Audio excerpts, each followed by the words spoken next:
பண்டார் உத்தாமாவில் நடந்த பள்ளி மாணவியின் சோகமான கத்திக்குத்து சம்பவத்தை தொடர்ந்து ஐக்கிய நாடுகளின் சிறுவர் நிதியம் யூனிசெஃபின் மலேசிய பிரதிநிதி ராபர்ட் காஸ் பள்ளிகளில் வன்முறையை தடுக்கும் கொள்கை நடவடிக்கைகளுக்கு முன்னுரிமை அளிக்கப்பட வேண்டும் என்று வலியுறுத்தினார்.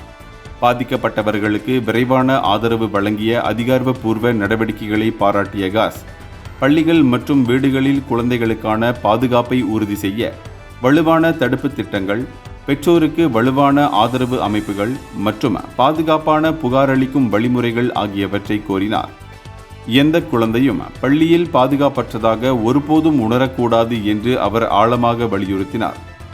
மேலும் வன்முறை குழந்தைகளுக்கு நீண்டகால மனநல தீங்கை விளைவிக்கும் என்று யூனிசெஃப் எச்சரித்ததுடன், மனநலம் மற்றும் தனியுரிமையை பாதுகாக்க சம்பவத்தின் உணர்திறன் மிக்க விவரங்களை சமூக ஊடகங்களில் பகிர வேண்டாம் என்றும் பொதுமக்களை கேட்டுக்கொண்டுள்ளது.